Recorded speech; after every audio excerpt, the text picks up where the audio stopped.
right, guys, so I came down to ATF and we decided to just pull the trans apart, cut the converter open, and just get to the bottom of it, make sure that we were putting a fresh trans back in. This is racing. This is part of being a racing program going fast.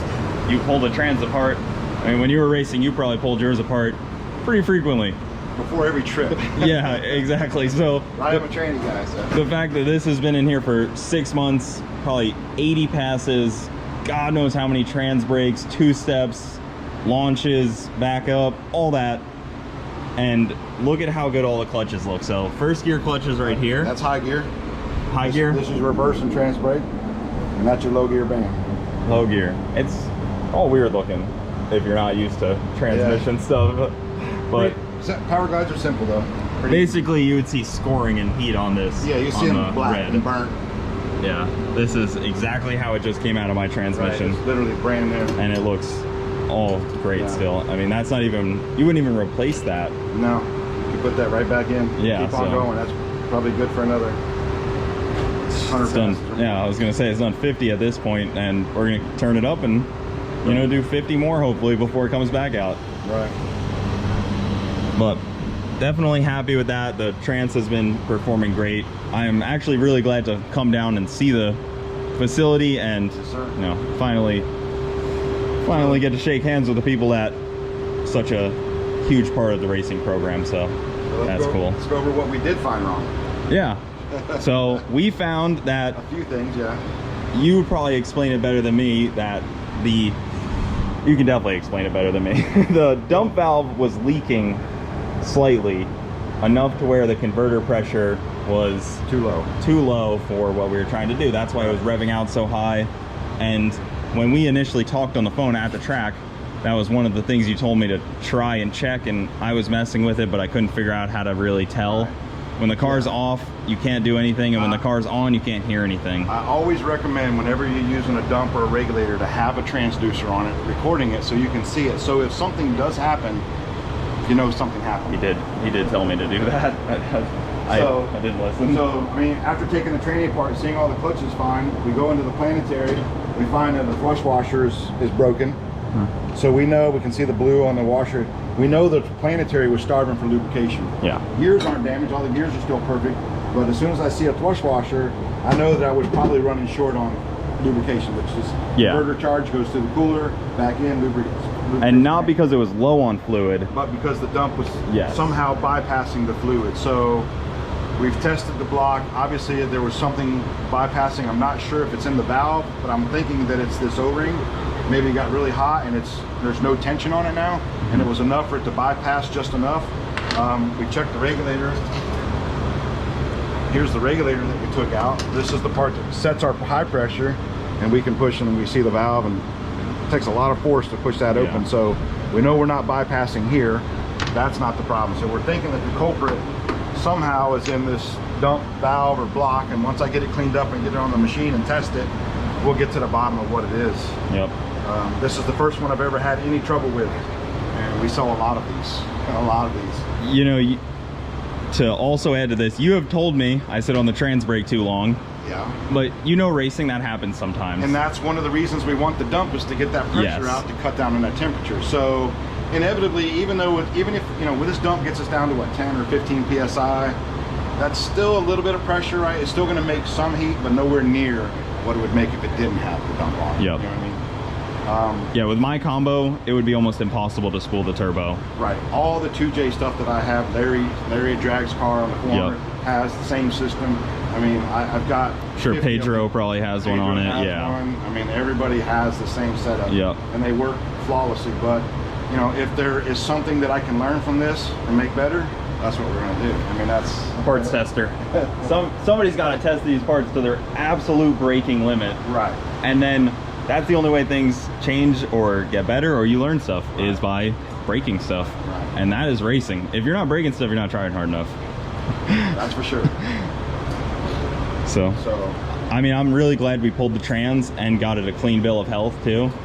You guys had this thing apart in like a minute, I think, which is kind of insane to watch them just pull this thing apart with such a meticulous way. We do a few of them every now and then. Yeah, I can tell you guys do some trans around here, that's for sure.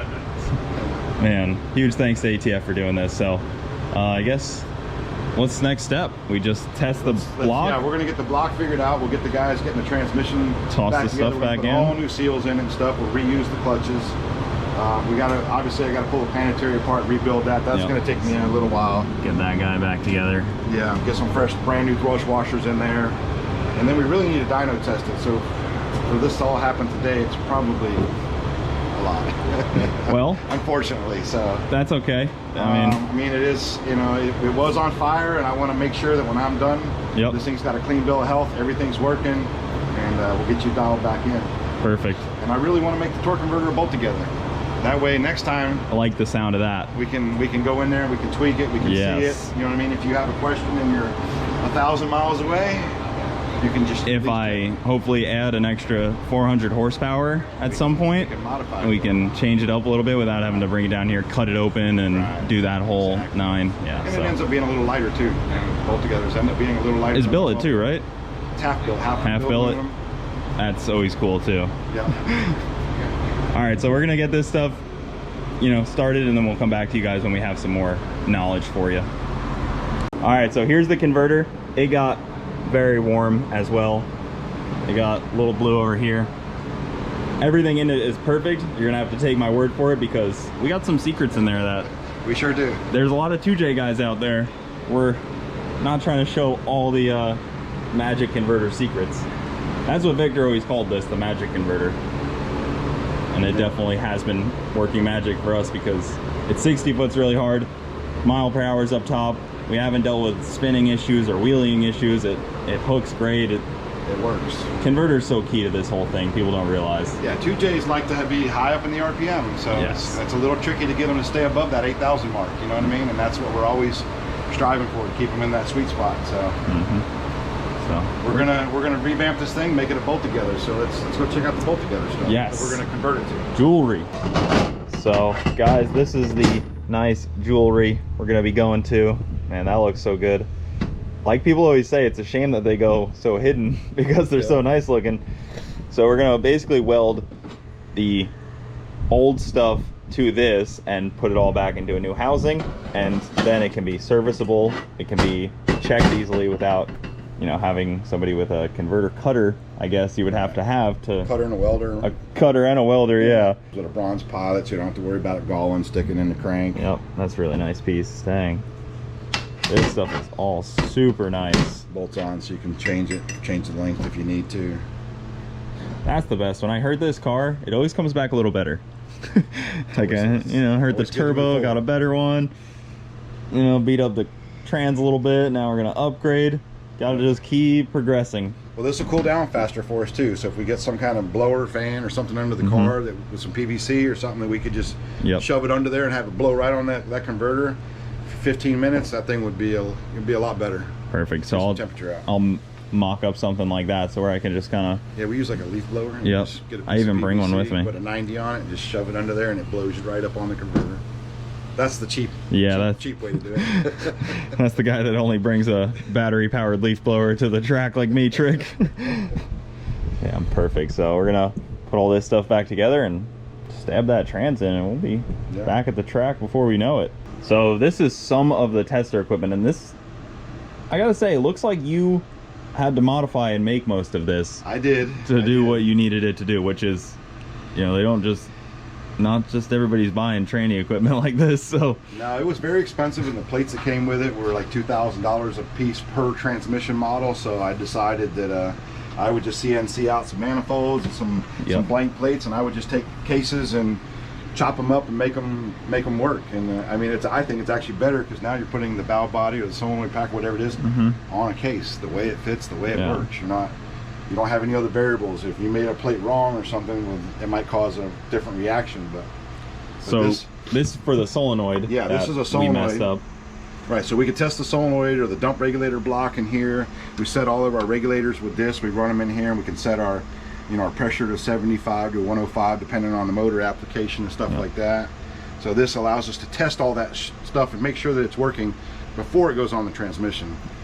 So, you know, we dyno that, we dyno the valve bodies over here, and then we put it all together on a transmission, then we dyno the transmission as a whole.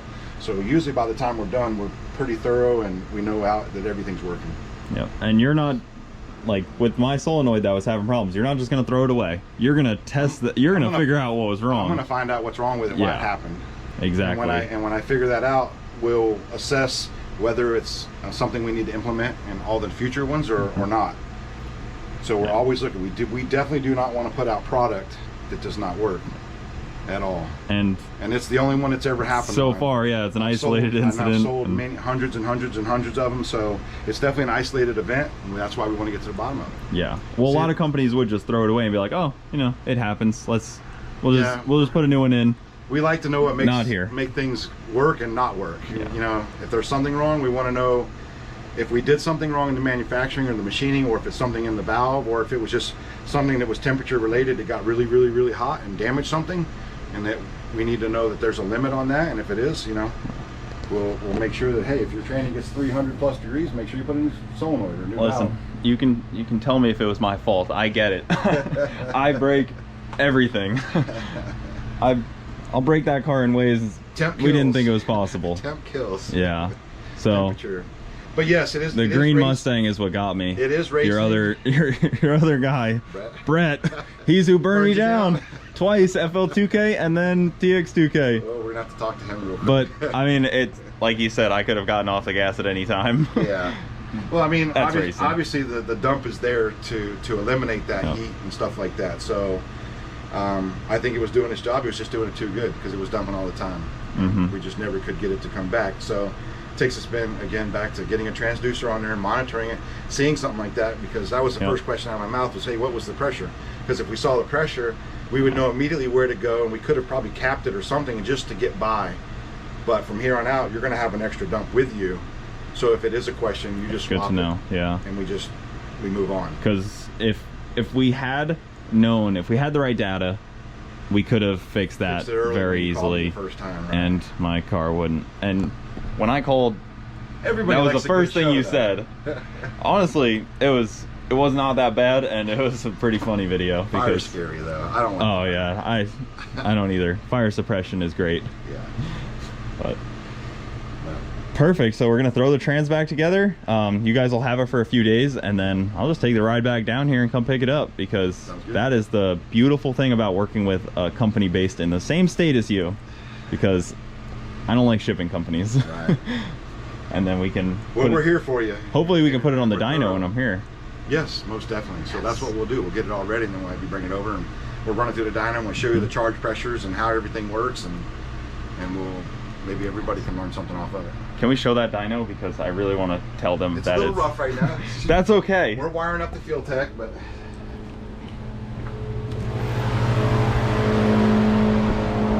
so this really got me interested, because you said it was a Crown Vic motor with a fuel tech with 300, probably 400,000 miles of drive time on it now. That runs the dyno. That's just so funny to me, because I don't think any other Crown Vic motor has ever had a fuel tech. It's probably the first. Probably yeah, we did the fuel tech because the fuel tech, we helped them work with the automatic transmission control. So we put one on here so we could dyno trannies and test trannies and give them some feedback on how the controls are working, if we needed to make some changes, build some different tables or whatever. So we built some harnesses that are custom that we can obviously just change. This one's set up for a Toyota A650, runs the 5-speed automatic. We run A340s. That's funny that you run the stock Toyota Trans off of a Crown Vic motor, like that nice A340 on a dang Crown Vic motor. Yeah, it's a little bit, you know, to go buy a dyno is extremely expensive, and this one, I mean, we're about to do a 2.0 version. We've got a whole new system that we're actually manufacturing right now that's going to allow us to flip everything over and get rid of all these different pilot adapters and stuff that we have, and all those spacers. Everything's going to, when you bolt your tranny up, it's going to be like factory. Your flex plate will be in the factory position. It'll bolt right on. You won't need all the spacers. You'll be able to use factory hardware. And it allows us to pull a pin and basically flip it upside down to work on it, pull the valve body, put it back on, flip it back down. Awesome. So we're always trying to make it better. Yeah. No matter what it is. Oh, from the time I've spent here, I have definitely seen some a lot of improvements that are coming to the transmission world, which is really cool because there are a lot of people trying to go fast that are going to need this stuff as it comes out. So there's a lot of cool stuff. This last year has been a huge undertaking. We've hired a lot of people, go out and bought a lot of new machines. Yeah, I mean this. You can tell this 5-axis is brand new. Yeah, brand new 5-axis. We just got a brand new sync. Well, not brand new to us, Syncer EDM, which is really does some high precision work and stuff. It's going to allow us to make some custom tooling that we can manufacture some different parts because we'll be able to make our own tooling now. So. Damn, so local Florida company guys, they are crushing it in the transmission world. I mean, if you guys are in Florida, I don't care where you're at, this is definitely the place you want your transmission built. They have been so awesome on our program, and I'm just ever thankful for that. So, all these machines in here. Another one there, wire EDM over there. We're really excited about this wire EDM. This is going to make some really cool parts. This machine. We've got it all installed, got the program, everything working. We're just need to find a few days without the phone ringing and work, so I can get it all tuned up. You just need to like stop time for a little while, something like that. Yeah. What's nice about this, it does really precision work, but it's like an all-nighter, so you can set it up at night, come back in the morning, and the parts are ready for you. Damn. And it cuts really precision. I mean, this is 5 decimal places this machine holds. It's really. What kind of stuff are you making on this? Like what you plan to? Gears. We're gonna make we're gonna do a lot of splines. Like we're making some new drums right now. It's gonna allow us to make the splines and hold an extremely tight tolerance on it. So like straight cut gears for planetaries, stuff like that. But our number one goal is stage 5 A340. So we're using this to make the sprag races and the clutch baskets for the input shaft, so we can finish the input shaft. That was the whole reason I bought this machine, was for the A340. It's going to do a lot of other stuff, but that A340 is coming. So ironically, the A340 was the first trans that I ever got from you, because that was our original plan, was to put my motor A340 in an MK3 Supra. There you go. I decided to put it in my Camaro, and then we traded that out for a Power Glide.